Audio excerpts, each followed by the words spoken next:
Welcome to this week's Yep Yeah Yes with Marissa and Tamika. Today we will be discussing what our responsibilities are in today's society as adults. First, in the words of Julie Chen, host of the upcoming Julie Chen, what's her husband's name? Julie Chen, whatever. Oh my God. The upcoming host of Celebrity Big Brother. I'm off, okay? I'm just gonna admit it. I'm not all there today, people. Marissa, how are you? I'm good. How are you doing? Moonves. I'm good. Oh, Julie Chen Moonves. Thank you. I was just trying to Host Google of that. the upcoming Big Brother. Big Brother, Celebrity Big Brother, which we Ooh. will talk about on another episode. Okay. How are you? I'm good. How you doing? Not bad. How's your cough? It's okay. Drinking my tea right now, so you love to ask me questions in mid sip. I know. I don't know why, but Don't know. anyway. I'll never understand it myself. Anyway, so let's get into it. Talk about our responsibilities as adults in today's society. Before we knew it, we became adults. Like I one don't day know we how were the hell like this on and happened. popping in a club. The next minute we're like budgeting, saving. You No know, thanks. What? No thanks. No, because, like, I wish I could go back to, like, sometimes. To what? Like, I don't want to worry about my retirement, 401k, Roth IRA. I don't mind Traditional worrying about IRA. it. I don't mind worrying about it. The only thing I worry about it is not having enough. Yeah, that's what I mean. Oh, okay. Yeah. But I want to think about it. I want it to be ever present on my mind. Oh, it is Because ever present on as my long mind. as it's ever present on my mind, that means that there is hope that I will one day retire. That I won't be like one of those people that, you know, 70 years old and still working because they have to, not because they want to. Yeah. Yeah, it's a very big difference, having Right. to and wanting to. And so I want to continue to worry about it because that will keep that motivation. Or as the youngins say, keep that same energy. Keep that energy. You know what I'm saying? You say that to me all the time. I don't say that. Yeah, because I be talking greasy on this podcast, but not so much in Oh, my yeah, life. yeah. But And I you're don't always say like, you that. don't keep that same energy. Yeah, true. I think I copied it from Tia, or whatever her name is. Tiara. What's the chick's name? Where? The singer, married to the basketball player. Remember she had the video, the 90s theme video? Oh, Tiana Taylor? Yeah, Tiana Taylor. I love that Her damn album video. is called Keep That Same Energy. First of all, them earrings is popping. I really like them. Which one? The ones you have on right now. Oh, okay, all right. Anyway, so Oh my thank you. I appreciate it. Oh my god. I appreciate it. So here's the thing. The thing about it is, I don't even know what I was going to say. No, so what do you think responsibility, okay, what is our responsibility as adults? What do you mean? What you talking about, Willis? Like, it can be anything. Like, as adults, you're forced, like you had mentioned, you know, savings and 401k and all that kind of stuff. But to society, what is our responsibility as adults? Is it our responsibility to be conscious of others and their predicament? Are we supposed to worry about our fellow citizens who are going through this government shutdown? Are we supposed to be worried about, you know, people that want to be citizens being denied at the border? Are we supposed to worry about, you know, people that are dealing with the opioid crisis? Are these our responsibilities, or are our responsibilities solely to the people that are in our lives that we could touch and feel? No, I think, okay. I'm going to give you a long-winded answer, so follow me. Okay. And prepare. But stay on topic, please. I was just That's about all to I'm say. asking. I don't know. No, look, we have a a responsibility to this podcast for you to stay on damn topic. First of all. Look, we get more and more followers, all right? We don't want them to think we're crazy. I've never Stay stood on topic. Oh, good luck. That's my new challenge. That's Marissa's. You recall, people, in the first show of the year, Marissa made a commitment to be more focused on the show, and already, what is this, episode 2, and she's First like, of all, that. First of all, you're the one who brought it up. No, okay. Let me give you my multi-layer responsibility chart. Okay. Point 1-2. No, so no, but this needs to be answered in a few different ways. Yes, we do have a responsibility to the people that we touch firsthand. obviously in our home, our family, our friends, which I think family does become friends, friends does become family.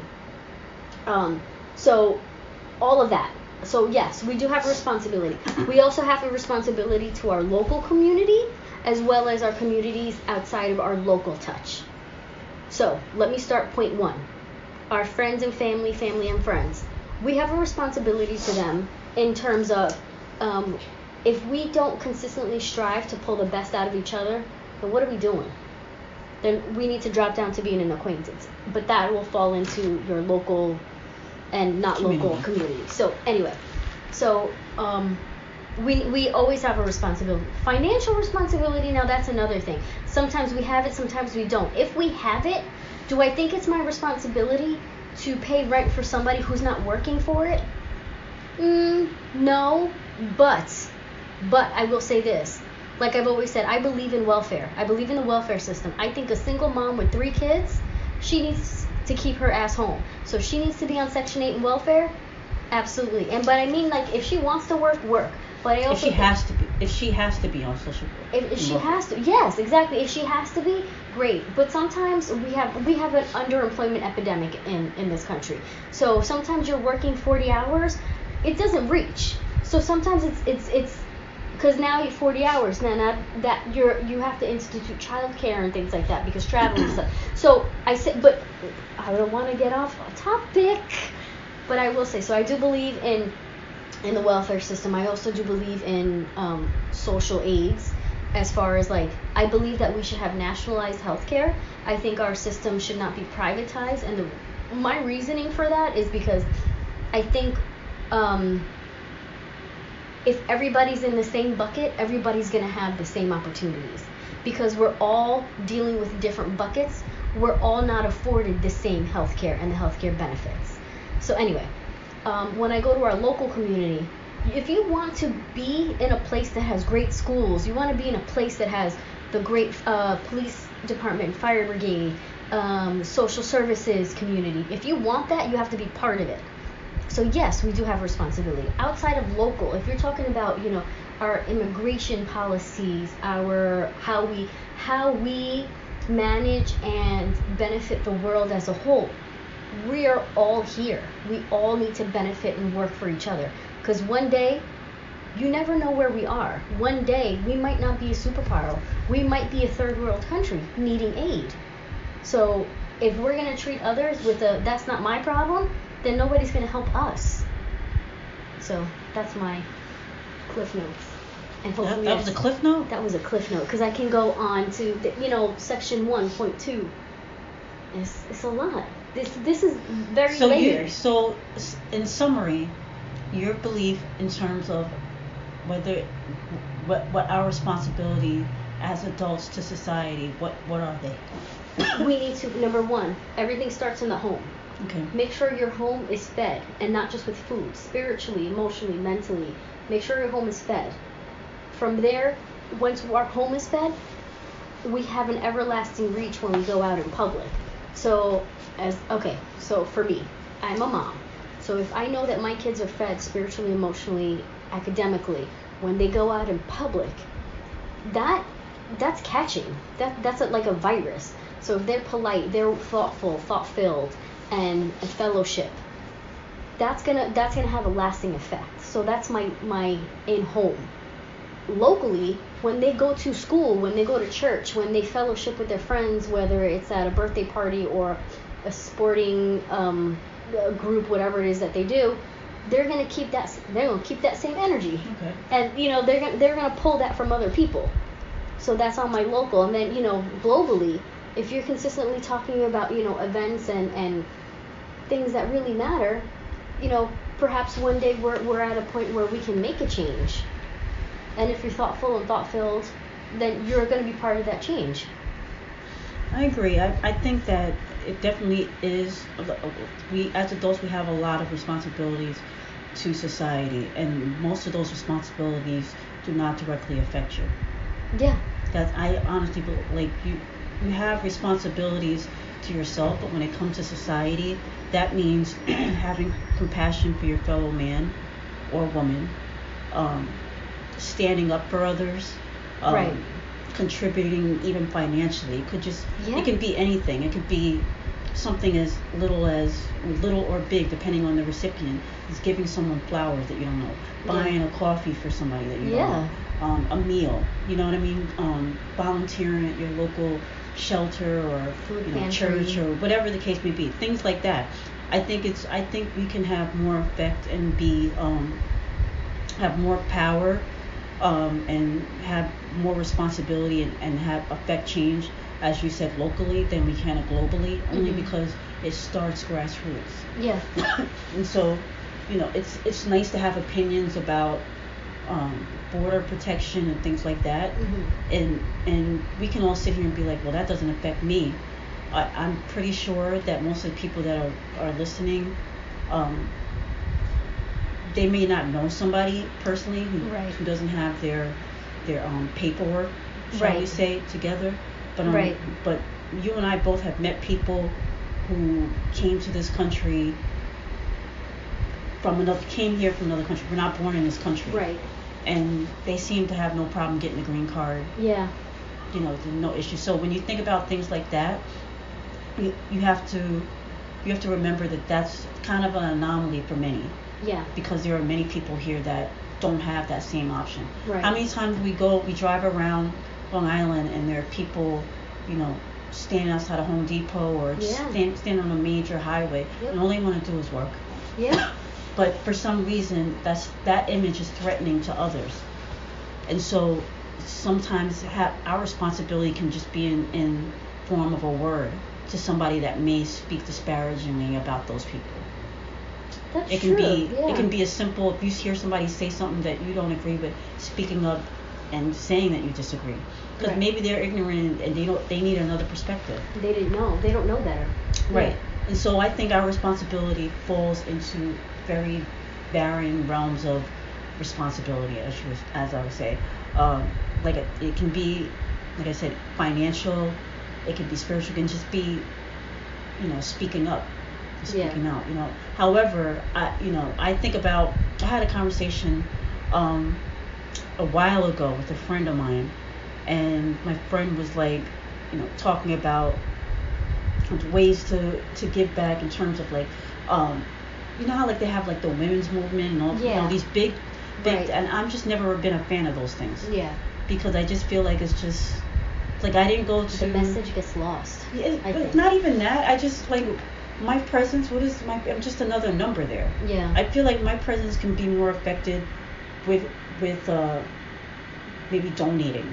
Yeah. You know what I mean? Yeah. But me, like, for example, they talk about, the inaugurations and all, when President Obama was when he had his inauguration, and the amount of people that stood out there, I had family members out there, I had friends, they all standing out there freezing their asses off. Yeah. And I'm like, what was the purpose of that? You're not by the stage. You're like miles and miles, like you're on the other side. Like you have a speaker that's not that great, but I know people want to be there in the presence of it. But I'm just like, I'm good. I'll watch it on TV. You know what I mean? Yeah. So I just don't. There's certain people that always feel like by showing up to these things, the Million Man March, the Women's March, whatever a march, if you didn't show up, you're not down for the cause. I see. There's a lot of people that don't show up and have more of an effect on change than people who just stood there and waved a flag. That's the thoughts and prayers. That's the thoughts and prayers idea. Right. It's like I'm like. And that does what? Yeah. Yeah, I feel like you say with the thoughts and prayers. I was driving the other day and somebody had on the bumper sticker in their car, and it still affects me to this day, to this moment. It said, "Pray for our priests." It bothered me so much though, because I'm like, pray for our priests. How about we pray for for me, I took it as like I could be taking it the wrong way, but to me, by saying pray for our priests, right, it's like you would only put that on there if the priests were under attack. Right. Because you usually say pray for somebody that's under attack. The connotation of it. Right, and so if you're saying pray for our priests, you're negating the fact that the priests that you feel are being attacked are the ones that attacked. You know what I mean? Yeah. It's like people like pray for R. Kelly. Pray for R. Kelly. Let him and his people take care of that. Let's pray for the victims, okay?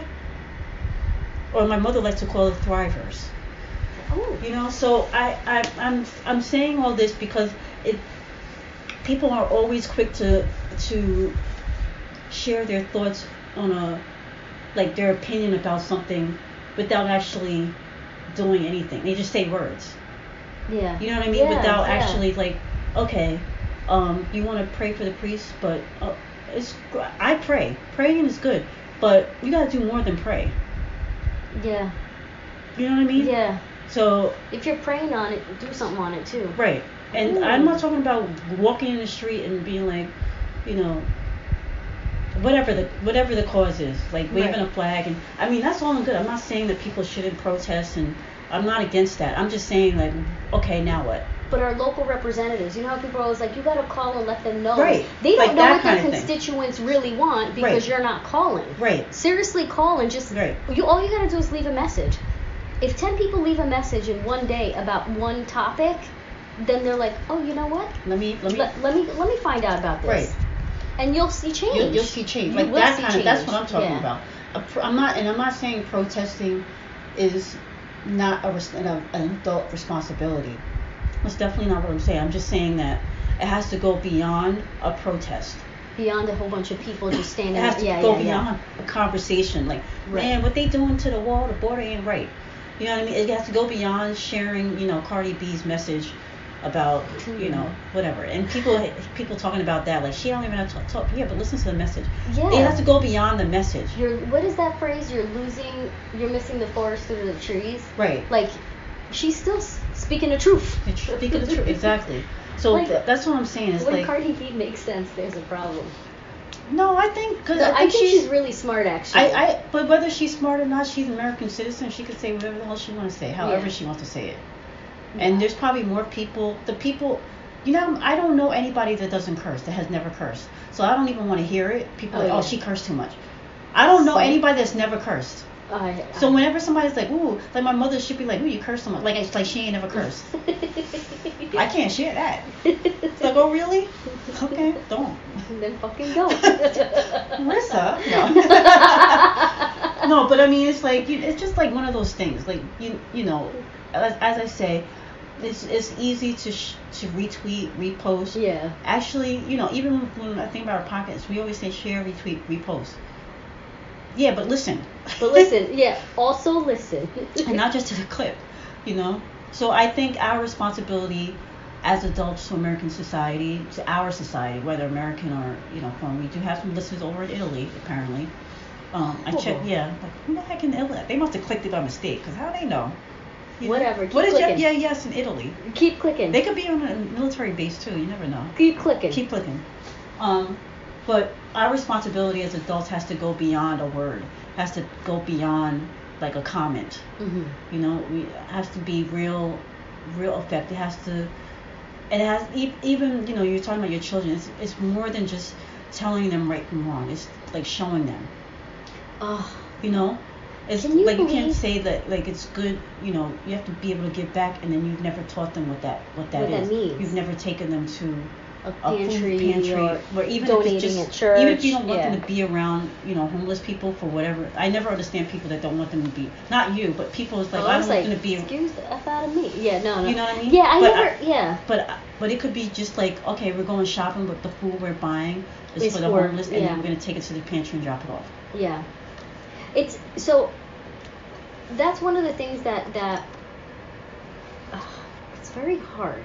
So you see, and this is where I always say that your actions and your words very much align, where a lot of people don't. So you've actually volunteered in women's shelter. What was the thing? Not a women's shelter. What was it? And it was in homeless shelter. Yeah. You've done you've done it all. You actually donated more than just your time. Right. You've really come and you spoke on it. This is what I'm doing. You got some stuff, good condition. Give it to me. I'm gonna bring it.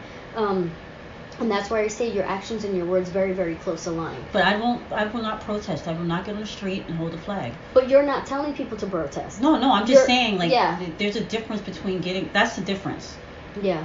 it's easy to wave a flag and say, Black Lives Matter. One afternoon, and you're not helping but what else are you black doing? people. Yeah. What do you think? Because I feel like this is one of the things that I feel like it's very hard for people of a different ethnic background to understand. So because it doesn't affect your ethnic background, I still think it is your responsibility. So these are human rights. American society. These are human rights issues. Mm-hmm. So I think that's one of the things. What would you say? And this is again another example where your words and your actions truly do align, because you have such a diverse basket of friends and family.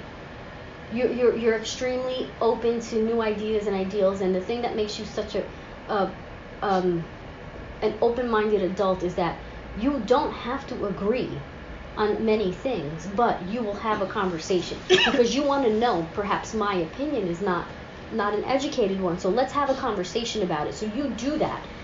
What would be your recommendation to someone who has a really hard time? Because it's very, very uncomfortable for a lot of people to develop their circle outside of what they look like.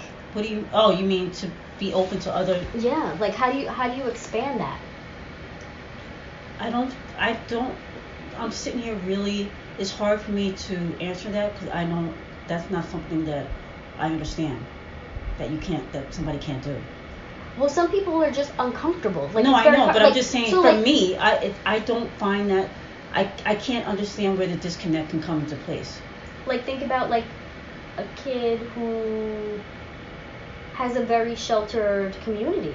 But what I'm saying is that I don't relate to people that are not willing to open their children, open themselves up Mm-hmm. to people that don't look like them. Right. I don't get it. I know people like that. There are people like that in your family. Yeah. There's people like that in my family. Yeah. And I don't understand it. Like, I just was not raised that way. Yeah. I don't understand how you can live in this country and not ever like have an open dialogue with somebody that doesn't look like you. Yeah. Whether it's race, gender, whatever. You know what I mean? Yeah, sexual orientation. Yeah. A gender identity. Yeah, I don't understand how you just can't. Like, to me, it doesn't make sense. I can't, like, my brain will not wrap around the fact that you're able to live such a sheltered life within your mentally. Like, how is that even possible? And I do not give a pass to people who are forced to engage because people in their lives have. Like, you don't get to be like, you don't get to, like me and you. Mm-hmm. You don't get to be like, the people in your life Mm-hmm. don't get to be like, I know black people. Because they were forced to engage because my friend's black. Yeah. Yeah. You don't. No. Yeah. No. You know, if no. we never, like, you don't get that pass. You don't get to use me. No, as your crutch. You're out. Yeah. No. So. Nah. You know what I mean? What relationships have you fostered? And it's funny because I can't tell you how many events, quote unquote, I've gone to, and I'm like the only black person there. I'm the only black female there. It's like it's like weird. It's like, really? You don't think that's weird? I find that uncomfortable. I like, you don't think that's weird? You know? Or I've been where you find out who the black people are, and it's like, they kind of made the list because they were like the token, like default. Oh. Or they were a friend of a friend. Yeah. You know, not like you don't really know them like that. Yeah. They were the date of someone. Oh. You know what I'm saying? Yeah. So I don't know. My mind will not allow me to sit in a space of understanding somebody that never makes a concerted effort to get to know somebody that doesn't look like them. Yeah. You know, and what's even worse is when they're religious. What's even worse than that is when your religion talks about openness and acceptance, and you follow the word of Jesus Christ. Supposedly. And yet you live in a sheltered world where you know nobody but people that believe in everything that you believe in and look like you, and you surround yourself with only people like you. Ugh. You know? Yeah. Now, I can't say nothing about people that don't really follow the word. Like, they might believe it. in Jesus, but don't never tell nobody. You know what I mean? Yeah. And then they don't surround anybody themselves with anybody, but people look like them. It's like, well, they're not hypocrites. You know, but I still don't understand how did that come to be? Yeah. You're not even trying. You ain't even trying, kid. I don't know. What about you? Like when we think about like your responsibility as an adult, do you think to yourself like, do you ever make a concerted effort to become friends or familial or friendly with people that are different from you, or does it just work out that way? A little bit of both. Like for some reason, I always gravitate to like what other people would consider an outcast. But I'm always looking for the why. Like I find myself like my personality bothers other people. Mm-hmm. And the moment I find out that you don't like me or are bothered by me, I'm like up your ass. I want to know. And it's not the whole like, hey, why don't you like me? Because that's not my business. But I'm like, no, you are gonna get to know me, but I need to know your story. Because what about me bothers you? Right. I think that's where all of my effort pours into, and I find myself looking more for that as far as like the diversity. I don't know. I'll tell you this. When I was in sales, I worked for a few minority-owned companies, and that's where I've always felt the most comfortable, the most listened to, the most valued. But that's weird because I felt the opposite. Whenever I've like been around minority-owned, it feels very judgy. Ooh. It feels like the expectations are supposed to. You know how like you ever be around somebody, you might get this way even with me, but it's hard to probably differentiate because we're friends. Mm-hmm. But have you ever been around, like say somebody finds out you're Puerto Rican, right? Mm-hmm. Like not Spanish, not Hispanic, not Latina, Puerto Rican. And then they feel like they could just like they relate to you on that. Like there's this inside thing that you're supposed to both be on. Yeah. And it feels a little uncomfortable sometimes. Yeah. That's how I feel around like whenever I feel I'm around black owned owners or black people that run, or my boss or whatever. Mm-hmm. It always feels like okay, we're on a joke, nobody knows. Like we gotta play this game. Yeah. You know, and I was just like, I don't like it. I don't like it because I just want it to be like regular, organic. You know, not like we got this thing in the background like looming over us, like we're both black. Oh, that's tough. Or we're both minorities. You know what I mean? You know, it's like gotta be like we both gotta be in on the inside joke. And I hate when people ask me how I learned English so well. Or when did you come here? How do you know English so well? It's just weird. And not that I say I'd rather be employed or excuse me, work for white people or Caucasian people. It's a very different dynamic. Mm-hmm. The expectations are very different. Like white people, they ain't got no expectations for you. They're like, it's like the bar is low. You know what I mean? Low. So if you do well, it's like wow. Like today I got complimented on what I'm supposed to be doing right. I'm like, okay. You know what I mean? Yeah. Like I'm just like, okay, like yeah. But coming with, and this is where I feel like there's that double-edged sword, because the expectation for you is so low, they also don't give you opportunity. Right. My boss is always telling me, he's like, regarding another coworker, he tells me about me and her dynamic. He's like, you have to remember, and there's no slight against her, but you're educated, you're well spoken, so it's going to be very different. Oh. So you know, not everybody, and in a way, it feels like he's trying to tell me, because she's a white woman, but she's not really educated. She's not that bright. It's like she doesn't talk well. I mean, she might be bright, but she just, I don't know how to explain it. But and on a side note, that's where privilege comes in, because there's people that have education, that have degrees, and they would hire her over that person. Oh. You know what I mean? Do you understand what I'm saying?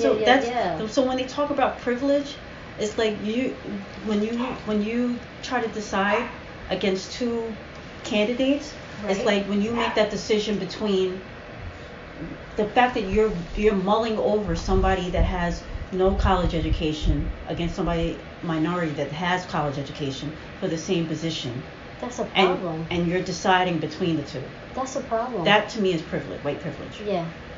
But anyway, so going back, he's always reiterating to me, like, you're educated and you're this, that, and the other, and you're well spoken and you see things differently. You know how to do spreadsheets and all. He's always telling me all the benefits that I have, and I'm listening to him like, yeah, that's right, but I'm a manager. I should have that. But my counterparts don't all have that. That's my point. Oh, you know what I mean? Gosh. So he's always pointing out stuff that in my book is like that should be a prerequisite for the job. Yeah. But it's not. But it is for me. For you, yeah. You always have to be the anomaly. Right.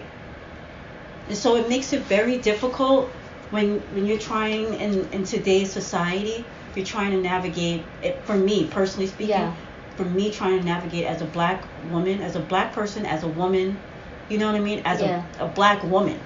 Black woman, I feel, are always the lowest on the totem pole. We get shitted on, and then it takes a while for, like, oh, okay. Like, how long did it take with the R. Kelly? Nobody, I'm telling you, if that was, Adam Levine, and they were white girls, his career would have been over 10 years ago. Damn. You know what I'm saying? So I'm just like, they like to make excuses. Would have been it. Yeah, they like to make excuses like, well, R. Kelly's an artist and whatever. First of all. But anyway, I digress. But my point is that it's important for us, as our responsibility in today's society is to be aware, culturally aware as well. Right. Not just like we talked about. Philanthropic things like feeding the homeless and giving back and that kind of thing, and educating your children or the young people in your life, but it's more being responsible to yourself financially so that you're not a burden to society when you're 70 and you take, you know what I mean? But it also comes down to being culturally aware and making decisions and thinking about what you're doing in your own life and how you are opening your arms and your heart up to other people, not because it's forced, but because you made the concerted effort to do so. Damn, girl. What? Dropping some jewels, bitch. I'm just saying. You know what I mean? I'm just saying. Are we done with this topic? We can talk about it another time. All right. No, I'm saying. You got anything else to say?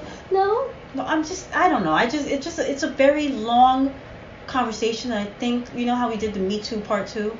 Yeah, I think adult responsibility.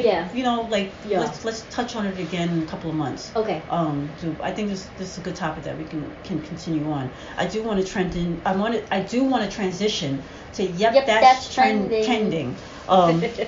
Today's topic is going to be about, what did I say it was? Foodgate, fast food gate, and what our guilty food choices are. First, we'll start off with the fact that the other day, 45 had the Clemson football team over to the White House, and traditionally presidents don't feed guests, sports teams when they come to the White House. It's just, snacks and drinks and and a photo op. Nothing, socialize, look at the room, do a quick tour, but there ain't no spread.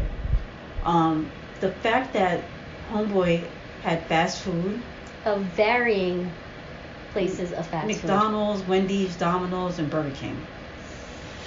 And then he had the sauce and gravy trays, gravy train, dog food. Might as well treat him like dog shit. But that whole thing was just odd. It was odd on so many different levels. I mean, you can read. But isn't he a big fast food person? Yeah, he is. But it's like the political commentary about it runs the gamut from taking it too seriously to not taking it serious enough. Yeah. I think at the end of the day, 45's purpose in doing it was to divert attention away from everything else that's going on with the Russia probe and the FBI probe and all that, because college teams and all those teams, they never meet that quick. It usually takes months. They just won last week. It doesn't take that. They set a date in the near future. Usually it would have been like March. He is stellar at that. Right, but he diverted it, but not enough, because I hate when people, especially, okay, people, I hate when commentators, especially when they do the like people don't have, like me and you, regular everyday citizens who pay taxes and everything, like we don't have the capacity to think about other things, to think about more than one thing, like okay, it diverted us for a second, but it's not like we don't forgot about everything else. We have the capacity to retain a lot of information as people in this society. So I'm just saying. I'd have been pissed off if I was on that team, because I gave up beef. Oh, they might have had fish fillets there. They had chicken. They had a whole bunch of shit, chicken nuggets. They had pizza. Oh yeah, they had chicken nuggets. And think about that. Most people eat their fast food in the car, because by the time it gets home, it's cold. It's cold. So can you imagine? That spreads. They had no heaters over the food. And shit. Nothing. They had candles. It was crazy, yo. It's just the whole thing was crazy. I mean, like, I'm good enough for fast food, mofo. I just won a national championship. President. And then for him to be like, I paid, bro, you're a billionaire. You couldn't get catering. I catered your baby shower. Your bridal shower, I'm just saying, like, you didn't have no nuggets there. Doesn't the White House have like these like Michelin chefs? No, well they're furloughed because of the shutdown. That's what I'm saying. Pay them. Right. Well, he would prefer fast food. He's like, enjoy, I got food for you. Oh my God, that was way too good. That was really I'm just saying though, it's like weird. But it led me down a thing, because I gave up beef, as I just mentioned. So it led me down a journey of my guilty fast food choices. Oh. And for real, these days, homie, not having beef in my life, I mean, not to say that I gave up fast food, but I miss a burger. I miss drive-thru and just getting 2 cheeseburgers from McDonald's. Why are French fries from McDonald's so delicious? They're on another level. Why is a Frosty from Wendy's so delicious? Oh, you know what I love? The Dairy Queen ice cream. Oh, girl. Wendy's got some good fries too, though. I like their fries. I do like the potato Burger King fries. Whopper. Shut up. And speaking of the 45 Clemson thing, did you see Burger King's the tweet? Hamburger. What? Because Trump he misspelled hamburger. Yeah, hamburger. Hamburgers. And we're only serving hamburgers. Right. Exactly. That was cute. I like that. And you see somebody wrote hamburgers and confifi. Oh yeah, because see, we can retain information. I ain't forget. I ain't never forget. But it's crazy. But let's not forget how so many women, and the first of women, were sworn in. Mm-hmm. Let's not forget that. Right, but that's what I'm saying. Like, we're able to remember other stuff and not forget, and keep stuff in our mind. I just don't like when political commentators insult the American intelligence by thinking that we're going to be diverted. And continue to insult it and get away with it. Right. It's just crazy. I think the media plays a huge role in how what is their responsibility as adults to society? Like, everyone has to take an oath. Like, doctors have to take Hippocratic oaths. Mm-hmm. Senators and politicians have to take oaths. Not that they follow it, but... Right. But everyone has to take an oath. Like, even to get a mortgage, this is somebody who has to take an oath. Buying a house, like everybody has to take an oath. Hello, people in broadcasting. I know. What's up with that? It's crazy. And now everybody's a damn critic. You get blog, and all of a sudden you get one podcast. Yeah. You think you know shit. like we know shit. But what about we spoke a little bit about fast food and stuff, like guilty. What do you think is, like, if it was presented to you right now, you're guilty? We're not recording here no more, by the way, because all this damn noise. Oh, yeah. We made a promise. I know. Gotta go back to in the car in front of the beach. We're gonna have to. Because this is ridiculous. I'm distracted.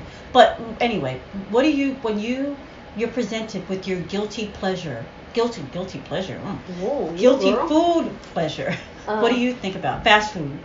So, hang on tight. Buckle in. Tighten your panties, girl. A fucking Wendy's. Oh, God. Double cheeseburger, French fries, chicken rings. My mouth is watering. I just want 4 sliders and a fry. Oh my God, shut Remember your mouth. when we used to get in our drunk days and get White Castle on the way home? Yeah. Oh my God. That was bad. Like That was delicious. But they were open so damn 24 hours. Be like White Castle. They know what the F they're doing. Oh, it was so good Taco though. Bell, Taco Fresco. I haven't had No cheese. I had taco the other day. I got a chicken taco. Not too bad. No. You know, but I missed my beef, yo. You put me on to a Chick-fil-A. Mhm. Their chicken I like noodles- Chick-fil-A. Their chicken soup is actually really good. I like their salad. They have a really good Cobb salad. Dairy Queen's chicken nuggets. I never had them. Never No. had the chicken nuggets. It is so Never had- good. What is your favorite fast food joint? Favorite.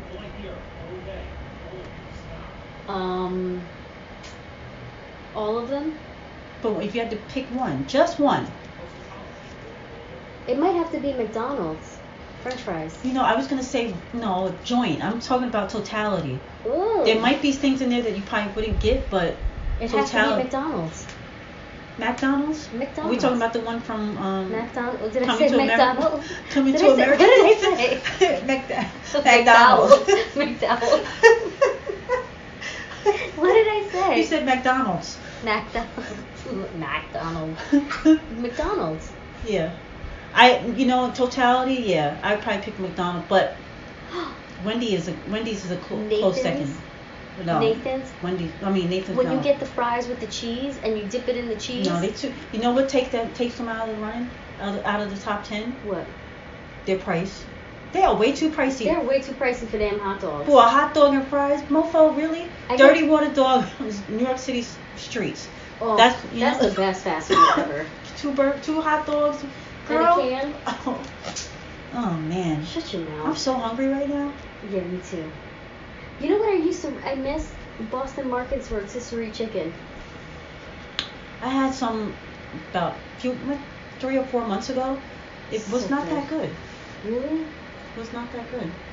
No thanks. I love it. So I don't know. I like I said, I agree with you. McDonald's is like the king and queen of all fast food chains. They gotta be. Yeah. I mean, because it's like you know what I mean? Them fries is on lock. The fries does it. Even. But I like their burgers. Even when the ice cream machine I works. miss beef. Huh? When the ice cream machine works, that vanilla ice cream. You know, $1. I get the strawberry. Vanilla with the strawberry top. Ooh, girl, don't even. Oh my gosh. And I always get the iced tea. Now I get the unsweetened iced tea because I gave up I love sugary that shit. So beverages. good. You know which now constitute as fast food too because they have drive-thrus in many of their locations? Panera. Panera. And girl, tell me this wasn't my day. Somebody. So I always order food through the kiosk because it just seems quicker. I just take my, especially if there's a line, I just type in what I need. Somebody left their gift card there, so I checked the balance. Like they swiped it and I guess I don't know. Maybe left it as a present. Maybe so. Paying There's it forward. $4 left. See? So I used that, and then it was the pick two, $2 off of pick two. Girl, I took the $2 off.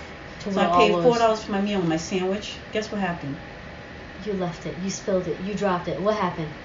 It flipped over. It was just. Oh. It was bad. I'm sorry. I was too ashamed to go ask them for a new one. Because it was a mess. It was all over the table. Like my computer wire got flipped with the toothpick. No, you always gotta ask for more. I know, but I was filled up by the mac and cheese with bacon. It was so good. Shut up. Right? Oh, so good. But and I didn't feel bad because I only paid $4 for the whole meal, which is less than the actual mac and cheese. Still, you know what's my favorite? Like, you remember when we go to Europe and they have pub food? Yeah. I love pub food. Yeah. It's delicious with a nice cold pint of I don't know what. Oh yeah. You know what I like? I wish they had it in New York. Shout out to Bojangles. They got some good ass chicken. I know people like that's some ghetto chicken, but Popeyes.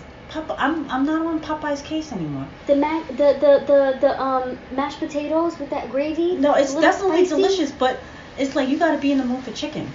Oh, like not in the mood. Like McDonald's, you can get it all there. Yeah, you can get it. Popeyes, you only getting chicken. Chicken. You gotta be. You only for chicken. You know. There used to be this little hut, like when I used to go home from school in Puerto Rico, and it was literally like the tiniest kiosk, and it was 99 cents, and you got a piece of chicken, but it was like a big piece. The chicken was delicious. It was fried to shit. Fast food, they done fucked up society. Yeah. What is their responsibility? You know what I Don't mean? know. I mean, Pizza Hut, now they got the drive-through. Pizza Hut was like, you know what? We getting on this too. The drive-through. I mean, back in the day, it was just the Pizza Hut restaurant. That was it. When you get the for lunch, you know how you can get the salad bar, and they But have that's the pizza restaurant. At the salad, yeah. But I'm talking about the drive-through. fast food. Like, it used to never be that way, and then all of a sudden these fast food joints started pairing up with others and making a duality. You know what I mean? The KFC, Taco Bell, the the Taco Bell, Pizza Hut. What's the other one where it's Baskin Robbins? Right, Dunkin' Donuts. Oh, God. You know, I can't. Yum. Well, anyway, y'all, I'm about to go eat. Good show. Where can they catch us? Yes, 18. Where at? Instagram and Twitter. Holler. Next week is gonna be a little different. Me and Marissa got some things to talk about. Got some things. I love you, homie. But we got some this things. Ain't enough. This shit ain't enough. No, you're enough. But the show needs some changes.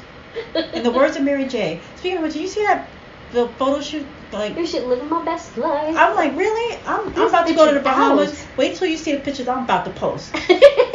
I'm about to go to the gym for a week, get some crunches in. You think my stomach can get flat in like with a couple of crunches? With you, yeah. You never know. Yeah, it's too much work. Shit. Anyway.